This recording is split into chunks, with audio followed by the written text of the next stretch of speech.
Bonjour, bienvenue. Bienvenue à vous qui êtes ici dans ce lieu. Bienvenue à tous ceux qui nous suivent en ligne ce matin. On se réjouit de vivre ce temps ensemble. Donc il y a plein de choses en réserve, dont un spectacle, sûrement que beaucoup sont venus pour ça. Mais on se réjouit vraiment de ce qu'on va vivre. On veut juste commencer ce temps de célébration avec un chant. Et je veux juste vous inviter à vous lever. Et puis on va prendre ce premier chant ensemble.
Voilà, trop beau, merci.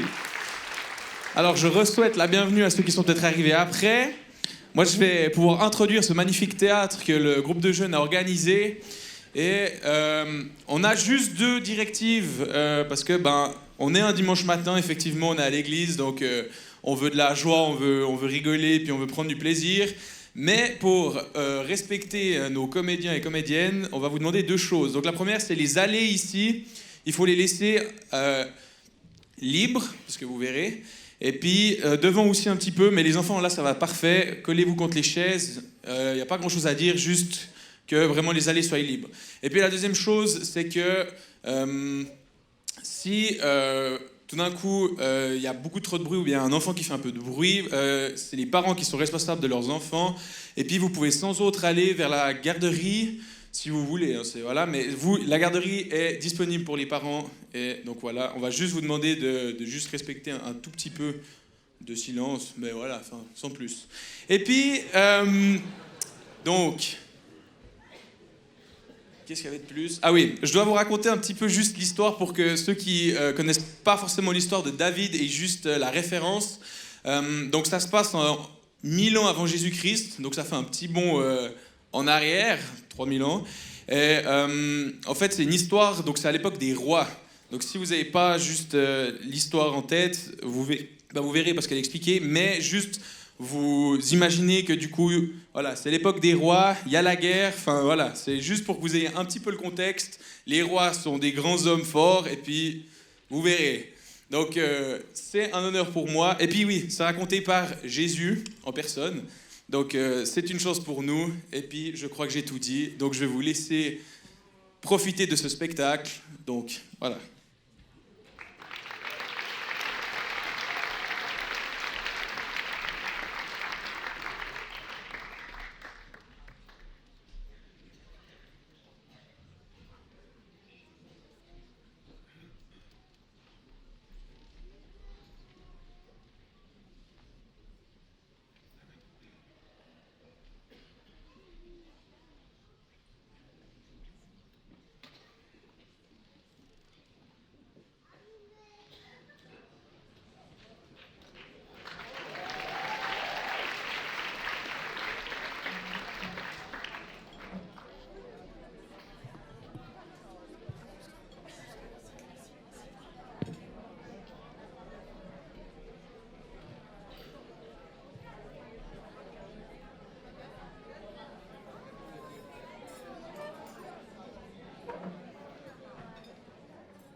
Rabbi, j'ai une question.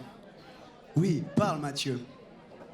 Ces 2 aveugles que nous avons croisés en ville, ils t'ont appelé le fils de David. Fils de David? Mais tout le monde dit ça, Pierre, les foules répètent sans comprendre. Attends, Pierre! Laisse Mathieu finir, tu coupes toujours la parole! Moi, c'est toi qui ne parles jamais, André. Et quand tu ouvres la bouche, c'est juste pour m'accuser.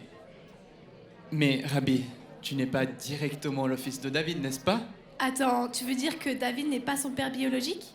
Exactement. Merci de ne pas me couper cette fois, Jean. Pardon, c'était par enthousiasme. Mais c'est vrai, les Écritures disent que Jésus est né de la descendance de David, selon la chair. En parlant de ça, quand l'ange est apparu à Marie, il lui avait dit que son fils hériterait du trône de David. Mais Rabbi, tu ne vas pas devenir roi, si? Oui, voilà enfin la vraie question. Quand vas-tu renverser Rome? Attendez, il veut peut-être dire un autre genre de règne. Et selon toi, Philippe, que veut dire le mot roi? Quelqu'un de fort, qui dirige le peuple et qui mène les batailles. Exactement, un chef de guerre, comme nos pères. Avec toi en général, Simon, on perdrait la guerre avant même la commencer. Pardon, répète un peu ça. C'est vrai? Allons, frère, pas de querelle. Oh, ça va, hein, ne t'en mêle pas, Thaddée. Paix, mes frères. Qu'importe quel est le genre de roi, du moment qu'il nous rapporte ce qui nous est dû. Silence. Pensez-vous vraiment que le trône de David soit un simple siège de pouvoir, de guerre et de domination? Non. Le trône de David est bien plus que cela. Et laissez-moi vous conter son histoire. Avant que David ne siège sur le trône, un autre roi gouvernait Israël, Saül. L'homme qui désobéit à Dieu. Oui, Pierre, Saül a chuté par orgueil, et Dieu l'a rejeté. Il fallait alors un nouveau roi en Israël. C'est pourquoi Dieu parla à Samuel, le prophète, l'homme le plus sage de son temps, et lui ordonna d'aller chez Isaïe, le Bethlémite, car parmi ses fils se trouvait le nouveau roi d'Israël.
Tiens, voilà le petit berger qui croit qu'il peut partager notre repas.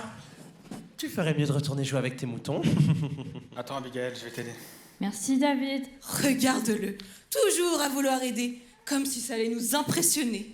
Si vous croyez que je fais ça pour la reconnaissance, vous vous trompez.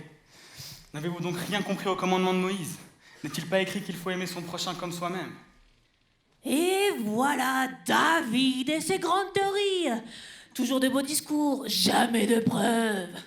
C'est sûrement le fait de garder ses brebis. Toujours avec les bêtes, il est devenu un peu zinzin. Mais qui veux-tu impressionner? Tu crois que ta petite prière change quoi que ce soit? Alors, quelle histoire vas-tu nous raconter aujourd'hui? Qu'un ours t'a attaqué? Ou attendez. Un lion? Et que toi, le petit berger, tu as réussi à le tuer? La bonne blague. Un lion qui fut devant toi, David? Même un chien berger te ferait peur. T'es toujours en train d'inventer des histoires, David. Tu sais, un jour, tu croiras tellement à tes propres récits que tu te perdras toi-même.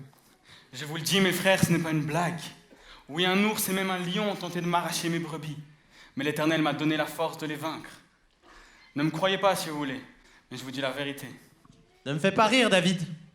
Je connais ton orgueil et la méchanceté de ton cœur. Comment toi, le plus petit, t'aurais pu vaincre un lion, hein? Assez, Eliab. Laisse parler ton frère. David, tu es vaillant, je n'en doute pas. Mais tu vas beaucoup trop loin avec tes paroles. Tu sais, les bêtes sauvages, ce n'est pas un jeu d'enfant. Et tu pourrais y laisser ta vie. Ou alors il rêve éveillé, le petit berger sauveur d'Israël. Bientôt, il dirait qu'il pourra aller affronter les Philistins tout seul. Mais tu rêves, David. Tu sais, la vie n'est pas faite des chants et des prières. Les hommes, ils se battent avec des armes, pas avec des vieux psaumes. Père, je ne cherche pas le danger, mais je cherche à obéir.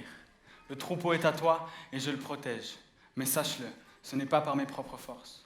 Quand j'élève mes mains, ce sont les mains du Seigneur qui combattent pour moi. Tu parles comme un prophète, mais tu n'es qu'un enfant. Comment pourrais-tu croire que le Dieu des cieux se préoccupe d'un simple berger au milieu des collines? Mais parce que je l'ai vu, Père. Quand je chante seul sous les étoiles, sa présence me couvre. Et quand le vent souffle sur les pâturages, j'entends sa voix. Et quand un lion bondit, mes mains deviennent ses mains. Toujours tes illusions? Ce ne sont pas des psaumes. En quoi est-ce que ça a de l'importance au milieu du travail et de la vie? David, tu as le cœur pur, mais je crains parfois que ton zèle ne t'égare. Non, Père, ce n'est pas du zèle, c'est de l'amour. Mes mains sont ses mains, mon souffle est son souffle. N'avez-vous donc rien compris à l'amour de Dieu? En lui, rien n'est impossible. Ce que vous croyez folie, il l'accomplit par celui qui croit en lui. Ne vous inquiétez pas, je ne cherche pas vos louanges. Les brebis m'attendaient. Là-bas, dans le silence des collines, je trouve celui qui ne se moque pas de moi. Et Père, tu ne crois pas encore, mais un jour tu verras. Ce n'est pas moi qui suis fort, mais c'est le Seigneur qui se glorifie dans ma faiblesse. Toujours ces illusions. et finira par se réveiller. Ou par se casser la figure devant un vrai danger. Qu'il retourne avec ses moutons, ça vaut mieux pour tout le monde. Un jour, celui que Dieu élèvera.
Aujourd'hui est une journée merveilleuse, un grand jour. Eliab, viens vers moi. Mets-toi là. Abinadab, viens te mettre à côté de ton frère. Shama, j'ai besoin de toi. Nathanaël, parfait. Radaï, finis les discussions, viens te mettre à côté de ton frère. Ozem, Eliou. Mes fils, aujourd'hui est un grand jour. Alors, bombez le torse, tête haute, soyez prêts. Un invité d'honneur nous rejoint à la porte.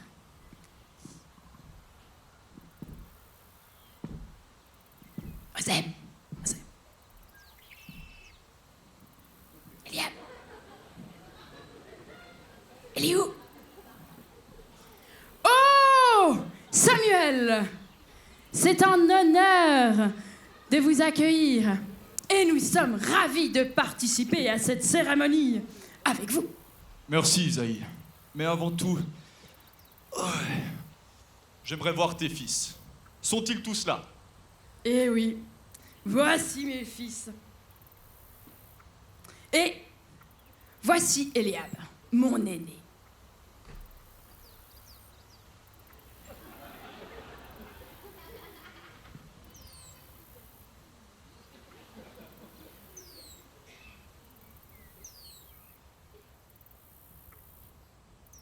Non, ce n'est pas lui. Suivant. D'accord, alors Abinadab, grand, fort, costaud.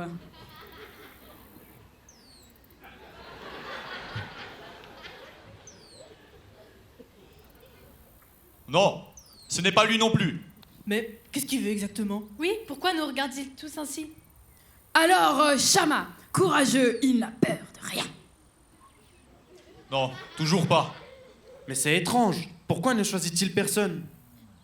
Alors, Nathanaël. C'est un bon choix, Nathanaël. Non. On dirait qu'il nous ignore tous. Alors, Radaï. Non plus. Ozem. Isaïe, fils de Jessé. Es-tu certain de m'avoir présenté tous tes fils? Non, vois-tu, Samuel. Il m'en reste un, mais ce n'est qu'un enfant. C'est un berger, il s'occupe des moutons. Il est si jeune, il est si frêle. Envoie quelqu'un le chercher, tout de suite. Abigail, va chercher David. Un berger? Pourquoi lui? C'est ridicule, on dirait une farce. Il va amener ses moutons ici. Un enfant contre des hommes adultes? Mais qu'est-ce que ce vieil homme espère? Je ne comprends rien. Peut-être que Samuel est fou.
David, viens vite. Abigail, qu'est-ce qui se passe? Tout va bien? Oui, va. Ton père te demande. Je m'occupe des moutons.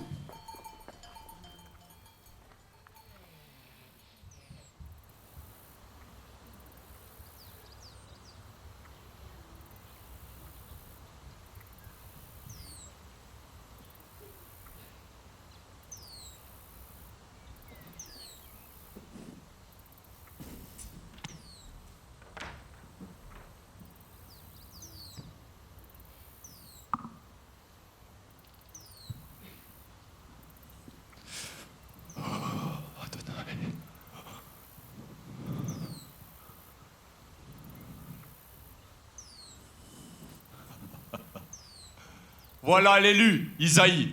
C'est lui que Dieu a choisi. Quoi? Lui? Mais il est si jeune, il est si frêle.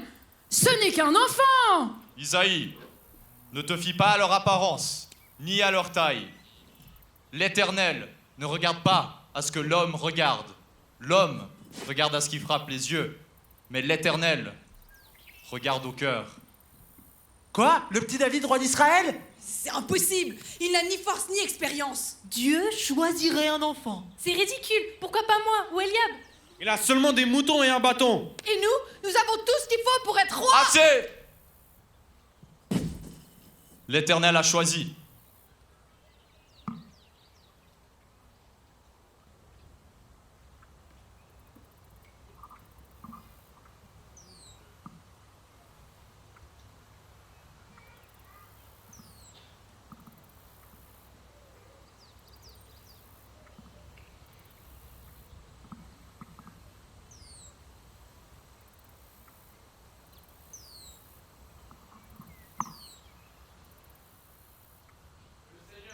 David, et te prépare pour le trône d'Israël.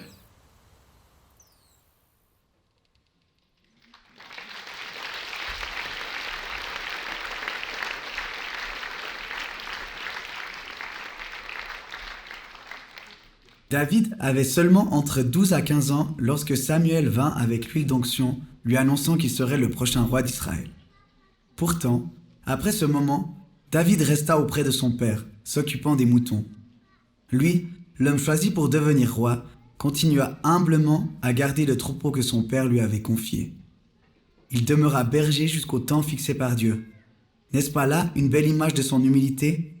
Un roi qui, avant de gouverner un peuple, prend soin de simples brebis.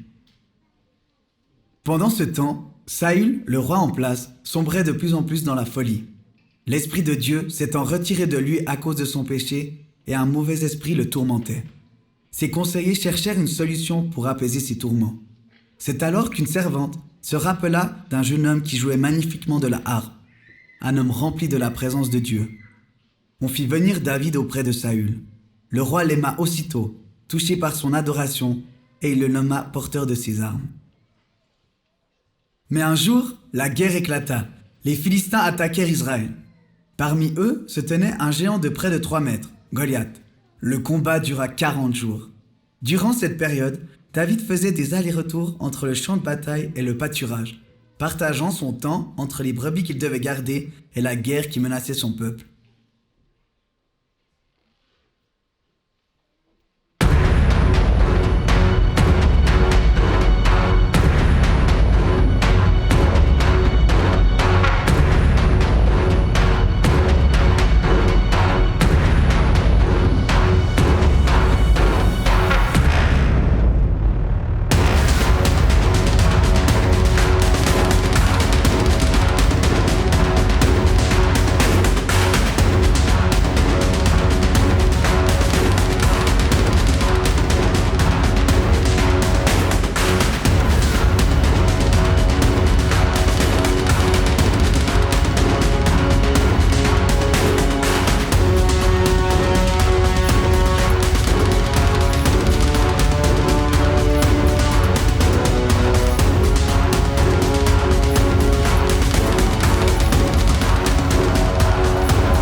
Choisissez un homme, que nous combattions ensemble. S'il me tue, nous serons vos serviteurs. Si je l'emporte et le tue, vous serez nos esclaves. Je défie aujourd'hui les troupes d'Israël. Choisissez un homme, que nous combattions ensemble. Saül lui-même est saisi de frayeur. Personne n'ose s'avancer. Jour après jour, il revient nous défier et nous restons muets.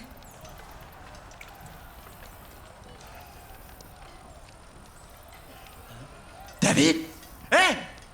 Qu'est-ce que tu fais là? Mais où sont les brebis? Je connais ton orgueil et la méchanceté de ton cœur. Tu es venu ici pour regarder le combat, c'est ça? Wow! Qu'ai-je donc fait? N'est-ce pas là une simple parole? Qui est donc ce Philistin, cet incirconcis, pour insulter l'armée du Dieu vivant? Le roi donnera de grandes richesses à celui qui abattra ce géant. Il lui donnera même sa fille. Et la maison de son père sera affranchie partout en Israël. Je me lèverai. L'Éternel qui m'a délivré des griffes du lion et de l'ours me délivrera encore de ce Philistin.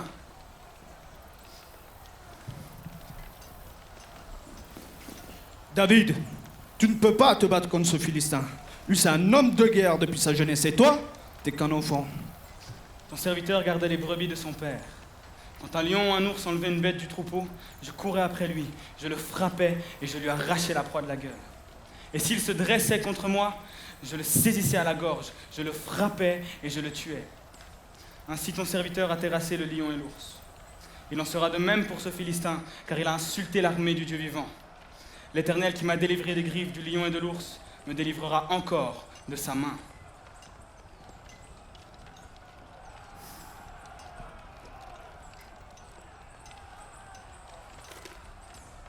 Va, et que l'Éternel soit avec toi. Je vais pas pouvoir marcher avec ça. Je suis pas du tout habitué.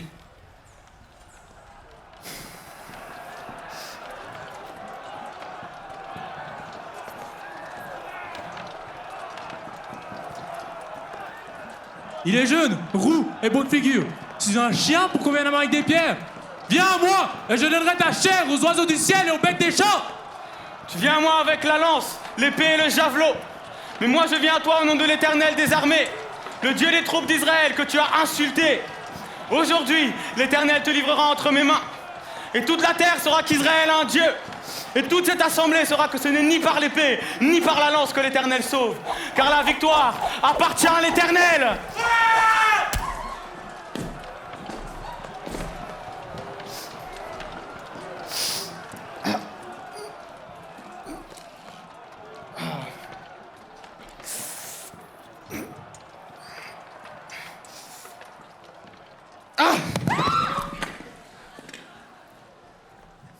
Gloire à Dieu, l'Éternel nous a délivrés.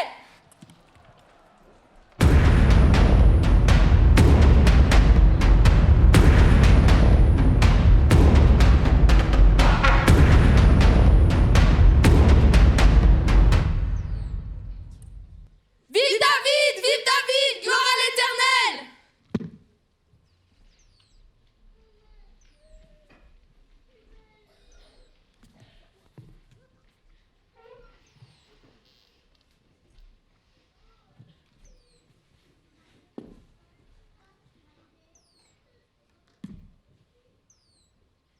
Dieu est vraiment avec lui.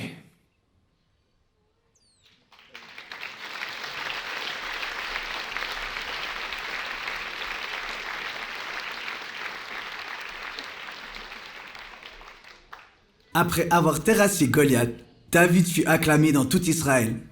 Mais la jalousie s'empara du roi Saül, qui chercha plusieurs fois à le tuer. Dieu plaça pourtant à ses côtés un ami fidèle, Jonathan, fils de Saül, qu'il aima comme un frère et fit alliance avec lui. David dut fuir errant dans les déserts. Là, il chantait « L'Éternel est mon berger, je ne manquerai de rien ». 2 fois, il eut l'occasion de tuer Saül, mais refusa, disant « Je n'élèverai pas ma main contre loin de l'Éternel ». Quand Saül et Jonathan moururent à Gilboa, David pleura. Comment les héros sont-ils tombés? Alors, les anciens d'Israël couronnèrent David à Hébron. Ainsi, le berger devint roi, non par force, mais par la fidélité et la main de Dieu. Mes amis, vous avez entendu l'histoire de David. mais le royaume que mon père bâtit est bien plus grand que celui d'Israël. Mais alors ce royaume, il n'est pas fait de bataille et d'épée? Non, Pierre. Le royaume de Dieu, c'est là où son esprit règne. C'est un royaume de paix, de justice et d'amour. David chantait « L'Éternel est mon berger ». Mais toi, maître, tu es ce bon berger. Oui, Jean. David adorait et recevait sa force de Dieu. Et moi, je suis venu pour accomplir cette promesse. Donner le repos à tous ceux qui viennent à moi. Mais alors, tu es bien le fils de David promis? Oui, Jacques. Mais mon trône n'est pas dans un palais. C'est la croix. Et je suis venu donner la vie à tous ceux qui en ont besoin. Et nous, Seigneur, que devons-nous faire?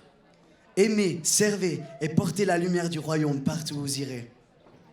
Mais comment sauront-ils que ton royaume est là? Par l'amour que vous vous portez les uns aux autres. C'est ainsi que tous reconnaîtront que vous êtes mes disciples. Et si nous doutons, Seigneur? Alors souvenez-vous que la force n'est pas dans votre propre force à vous, mais dans celle du royaume de mon Père qui est dans les cieux. Mais David n'a pas vaincu Goliath par son épée, mais parce qu'il s'appuyait sur Dieu. Oui, Barthélemy, comme David, restez dépendant de mon Père, car c'est lui qui donne la victoire. Mais Seigneur, ce monde est plein de violence. Comment ton royaume peut-il grandir? Comme une graine de moutarde, petite au début, elle deviendra ensuite un arbre immense dans lequel beaucoup trouveront refuge. Mais alors, tu ne vas pas renverser Rome? Non, Simon, mais je suis venu terrasser le péché et la mort, et ça, c'est la plus belle des victoires. Dieu a vraiment gardé sa promesse faite à David. Oui, Matthieu, Dieu est fidèle, il est plein d'amour, et il a tant aimé le monde qu'il m'a envoyé son Fils afin de donner la vie et la vie éternelle. Mais alors, Seigneur, tout ce que tu fais, c'est par amour. Oui, Thaddée, tout vient de l'amour du Père, et c'est ça le cœur du royaume. Mais, Seigneur, comment entrer dans ce royaume? Comment y prendre part? C'est par moi, Jean. Je suis le chemin, la vérité et la vie. Nul ne vient au Père que par moi. Et celui qui croit en moi aura la vie éternelle. Souvenez-vous, reposez-vous sur Dieu. Adorez comme David, chantez comme lui. Et dans mon royaume, il y a repos, paix et vie en abondance. Allez maintenant, annoncez la bonne nouvelle, car le royaume des cieux est au milieu de nous.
Tellement beau. Tellement beau. Et puis, en fait, quand ces jeunes qui se sont donnés à fond pour vous ce matin, en fait, ils ont organisé ce théâtre, ils se sont dit, on va pas rester juste sur la note finale où ils ont dansé, et puis c'était super cool, et puis on vous laisse repartir comme ça. En fait, on avait à cœur ce matin de pouvoir offrir la possibilité de pouvoir donner sa vie à Jésus.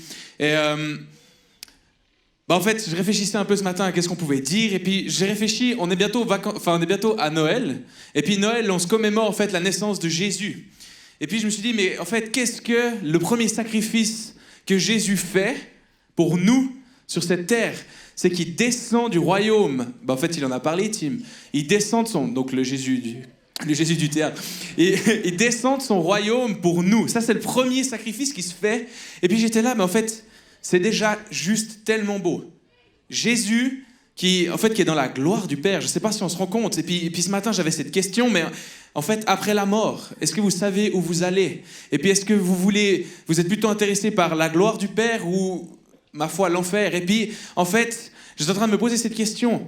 Jésus, la première chose qu'il fait, c'est qu'il quitte le royaume des cieux, qui est un royaume de paix, de justice et d'amour, pour descendre sur cette terre qui est corrompue par le péché. Et ça, c'est la première chose. Et puis je me disais, mais c'est tellement beau, en fait. Rien que ça.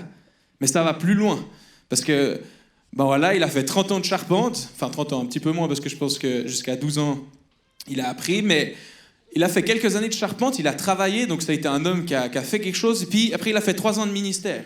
Puis à la fin de ces 3 ans de ministère, il fait quelque chose qui, aujourd'hui, nous donne la possibilité d'être sauvés. Il meurt à la croix.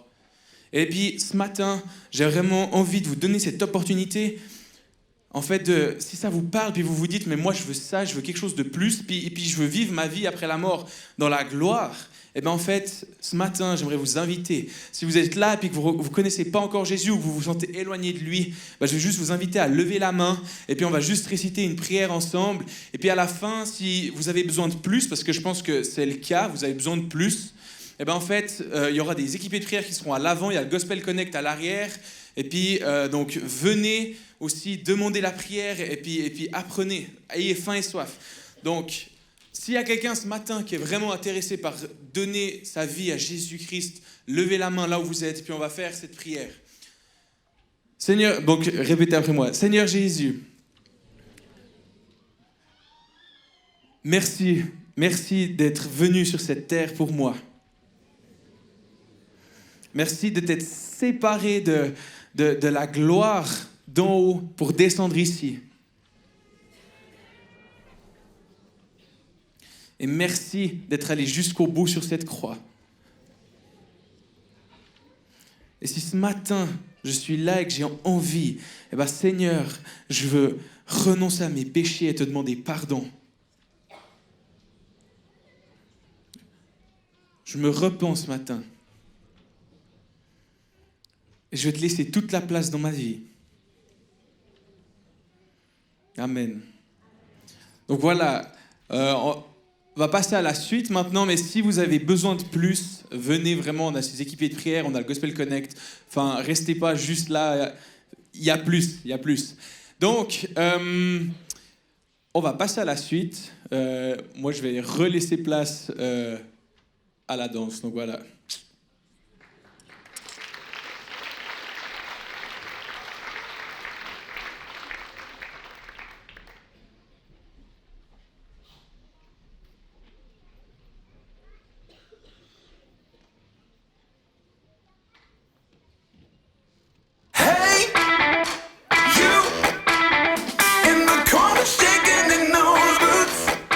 You know what? 1, 2.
merci. On va passer un petit moment de remerciement parce que pour avoir créé tout ça, il faut bien. Et j'aimerais d'abord qu'on puisse s'applaudir. Vous qui avez été là, qui nous ont soutenus, merci pour votre présence, ça nous tient chaud au cœur.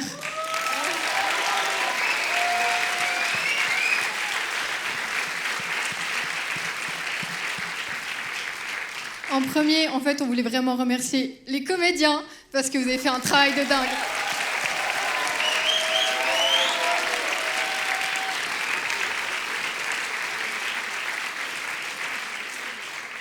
On aimerait remercier aussi les danseuses qui se sont données à fond et qui ont tellement géré. Yes. Merci aussi à Cora qui a fait toute la chorégraphie de la danse.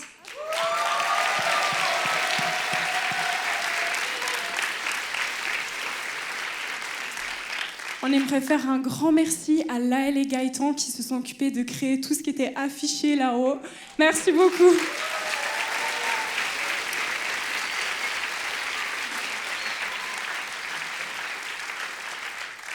Merci aussi à Timothy qui a fait un travail de dingue avec les micros et tout ça, franchement.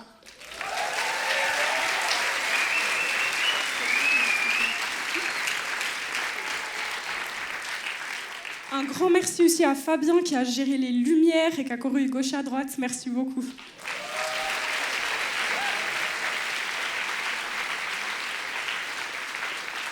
Yes, et merci à Judy Gaël qui s'est occupée des beamers, à projeter tout ça.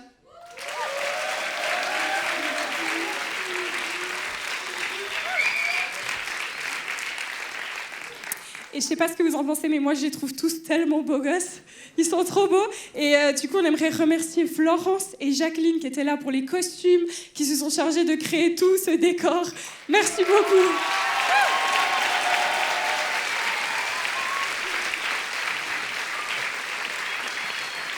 Et merci aussi à Laetitia et Tania qui se sont occupées des décors. Franchement, c'était incroyable.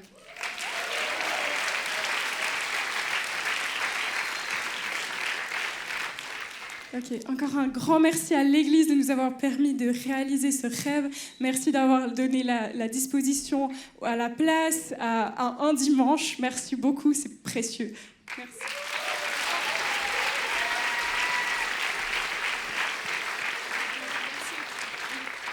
Et moi, je pense qu'on peut remercier Shana et Axel qui, sans elles, cette pièce de théâtre n'aurait pas été possible. Alors, un tonnerre d'applaudissements pour ces filles.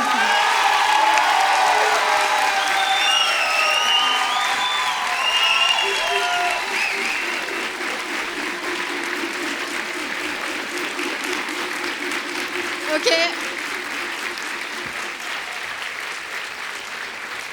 Moi, je dis, petit câlin de groupe.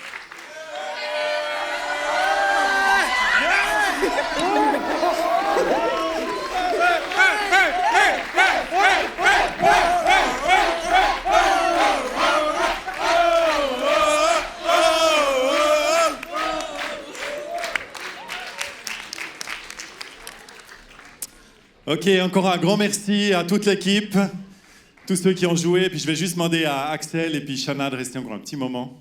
Ah ouais, elles sont là. Bah, vous pouvez tous rester. Hein. On avait juste un petit cadeau pour vous remercier pour tout votre travail. Donc c'est elles qui ont mis en scène cette pièce, qui l'ont écrite, qui ont passé des semaines à travailler. Et puis du coup, un grand merci Shana, Axel pour votre travail, votre engagement.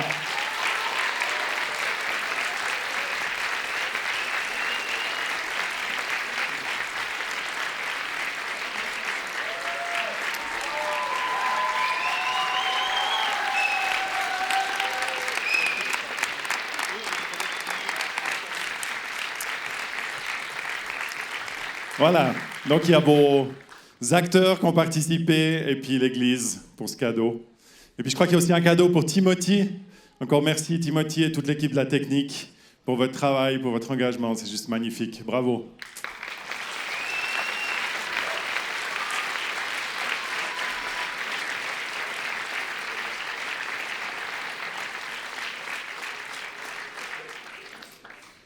Donc je vous laisserai aller amener le cadeau à Timothy après. Ou bien vous vouliez qu'il vienne sur scène? Ouais, alors Timothy. Du coup, ceux de la technique, venez.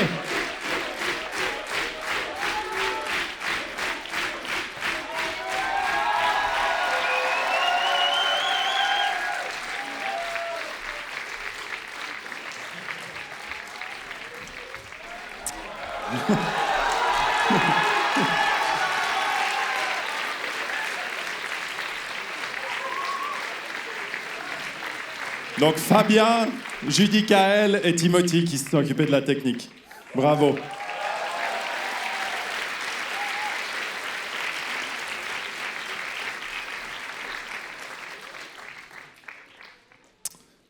Voilà, encore un grand merci. On va juste poursuivre avec quelques infos, quelques annonces. Il y a un bout de raisin là.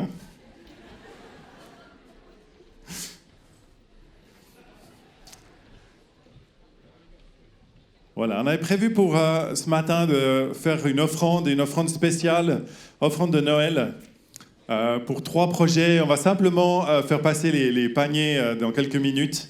Mais je veux juste présenter ces 3 projets qu'on aimerait soutenir et puis vous encourager aussi à participer. Alors pour certains, vous en avez entendu parler en avance, pour d'autres, peut-être vous découvrez ce matin. C'est vraiment se sentir libre de participer. Donc il y a 3 projets. Le premier il concerne une œuvre à Madagascar, Midem, qui ont des cantines nourrir futé et ils s'occupent en fait de nourrir des enfants, mais pas seulement de les nourrir, mais aussi de leur apprendre tout ce qui est de l'hygiène, les bases d'hygiène, de s'en occuper avant qu'ils soient scolarisés, de leur enseigner déjà les bases de la vie. On a vraiment à cœur de soutenir ce projet avec Naina et Déborah, qui sont aussi des amis de cette église. Le deuxième projet, c'est par rapport à Haïti, Pain quotidien, donc un projet de boulangerie pour faire de la nourriture, pour aider les gens de ces régions, entre autres des enfants qui sont scolarisés aussi. Et le but, c'est de pouvoir leur donner à manger chaque jour de manière régulière, mais aussi de soutenir les gens qui sont autour de cette communauté à Haïti. Donc c'est un deuxième projet. Et puis le troisième projet, c'est pour Impact, avec des écoles d'infirmières en Inde, dans les régions défavorisées de l'Inde, des gens qui viennent vraiment en aide avec ces écoles. Donc là aussi, projet qu'on peut soutenir. Ce matin, il y a différentes manières de donner. Soit vous pouvez donner dans des paniers qui vont passer tout à l'heure. Et en fait, tout ce que vous allez donner va être divisé en 3 pour soutenir ces 3 projets. Sinon, vous avez aussi la possibilité de faire un virement bancaire sur le compte de l'église Gospel Center Oron. Et puis, simplement, ce que vous allez donner, si vous nommez rien, juste offrande de Noël, ça sera distribué entre les 3. Et si vous mettez spécifiquement une œuvre que vous voulez soutenir, alors ça ira à cette œuvre spécifique. Et vous avez aussi la possibilité, si vous faites un virement bancaire avant le 19 décembre, d'être défiscalisé sur l'année 2025. Chacune de ces 3 œuvres peut être défiscalisée. Donc, si vous faites un don et que vous le faites avant vendredi prochain, au-dessus de 200 francs, vous allez être défiscalisé, vous allez recevoir les documents qu'il faut pour être défiscalisé.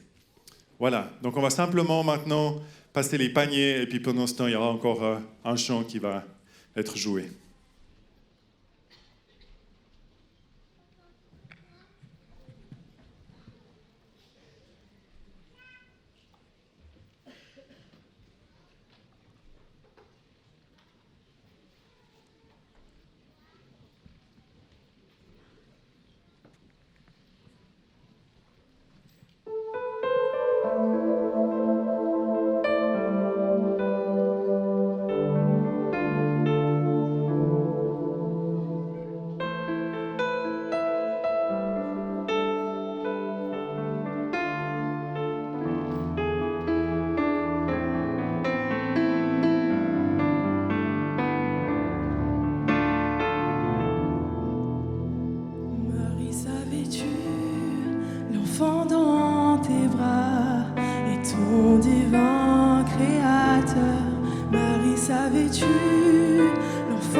Savais-tu, l'enfant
es-tu, l'enfant dans tes bras, celui que tu chéris, celui qui dort si paisiblement. Et le grand je suis, le grand je suis.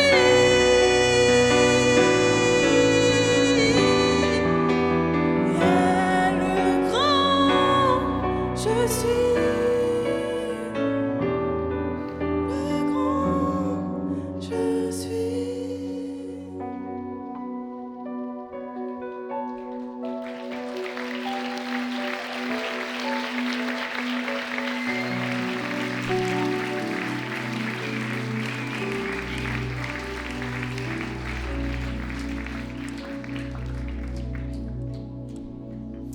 Magnifique. Merci beaucoup Loïse, merci beaucoup Corinne. C'est superbe. Juste encore partager une ou deux infos avec vous, des annonces. Donc ce soir, dans ce lieu, il y aura la célébration lusophone. Si vous êtes de langue portugaise, vous pouvez participer à cette célébration. Si vous êtes d'autres langues, vous pouvez venir aussi. Mais le temps, c'est vraiment de vivre un temps ensemble. Une fête aussi spéciale pour Noël ce soir pour la communauté lusophone, donc notez ça. Vous rappelez pour les mamans, ce mercredi matin à 9h30, il y aura le Café des Mamas, un temps spécial pour toutes les mamans qui ont envie de se rencontrer, de prendre un temps pour échanger. Ce mercredi à 9h. Et puis, vous donnez une info pour le début de l'année prochaine, le 3 janvier, on va recommencer une nouvelle année, ça continue, hein, et on a envie de démarrer cette année avec un temps spécial de prière, d'adoration de 12 heures. Donc le samedi 3, notez déjà de 9h le matin à 21h, ce lieu sera ouvert et vous pouvez participer à ce temps où on va adorer Dieu, le louer, le mettre au centre, et à la première place pour ce début d'année 2026. Aussi juste vous dire que dans le hall, il y a un stand de Noël pour tous. Vous pouvez passer vers eux, ils ont un sondage à faire, des questions à vous poser, parce qu'ils ont envie de voir comment positionner Noël pour tous l'année prochaine. Donc si vous avez le temps de passer vers eux, de répondre à leurs questions, que vous avez à cœur de servir comme bénévole à Noël pour tous, vous pouvez passer à l'arrière. Qu'est-ce que c'est Noël pour tous? Noël pour tous, c'est une rencontre qui cette année aura lieu le 20 décembre. Qui est ouverte à toutes les personnes qui sont seules à Noël. Le but, c'est vraiment de permettre aux gens qui sont seuls d'avoir un moment de fête, un moment festif avec un repas. Donc si vous êtes seul dans cette période de Noël et que vous dites « Ah, j'aurais besoin de pouvoir vivre quelque chose avec des personnes », eh bien, samedi prochain, le 20, il y a ce tour de Noël pour tous avec un repas ici dans cet endroit. Vous pouvez prendre note. On va finir cette célébration et à la fin de cette célébration, il y aura un temps d'échange, apéro, un repas qui vous sera offert. Aujourd'hui, en fait, c'est l'école du Potier qui nous prépare ce repas. L'école du Potier, c'est une école chrétienne qui a vraiment comme but d'amener les enfants dans une éducation avec des valeurs chrétiennes. Et puis, notre désir, c'est vraiment de la soutenir. Il y a plusieurs années en arrière, cette école, elle a commencé ici, dans ce bâtiment. Et puis gentiment, elle a grandi, elle s'est développée, elle a eu besoin de trouver d'autres locaux pour vivre. Mais il y a toujours ce désir de pouvoir vivre quelque chose ensemble, de pouvoir partager. Alors on vous encourage à être généreux aussi avec ce repas. Vous pourrez donner à votre bon cœur pour ce que vous allez manger. Donc profitez, prenez le temps de cette communion fraternelle et puis soutenez aussi cette école au travers du repas qu'ils ont préparé pour vous. Je crois que c'est vraiment aussi quelque chose de bénissant pour eux. Voilà, on arrive gentiment au terme de cette célébration. J'aimerais juste vous rappeler qu'à l'arrière, il y a le Gospel Connect. Donc si vous êtes ici, vous êtes nouveau, vous aimeriez des informations sur l'Église, il y a un stand à l'arrière qui s'appelle Gospel Connect. Vous pouvez aller là-bas. Et puis ici à l'avant, à la fin de la célébration, il y aura des gens qui vont se tenir avec un badge marqué équipier de prière. Et c'est ce que Noam vous disait tout à l'heure. Si vous avez envie de prier avec quelqu'un, de partager quelque chose de ce que vous avez vécu ce matin, ou peut-être quelque chose qui est difficile dans votre vie ces temps, vous pouvez simplement venir et demander la prière ici à l'avant vers les équipiers de prière. Est-ce qu'il y a encore un morceau? Non. Ok. Alors, On va simplement finir en pliant les chaises. Pour tous ceux qui sont sur l'étage du bas, il faut empiler vos chaises, prendre vos affaires. On va pousser les chaises sur les côtés. Et puis, on va amener le repas et l'apéro à l'intérieur pour profiter et passer encore un moment d'échange ensemble. J'aimerais vous dire que le Seigneur vous bénisse, que vous puissiez passer des bonnes fêtes de fin d'année. Et puis, on se retrouve encore dimanche prochain pour cette dernière célébration de l'Avance de la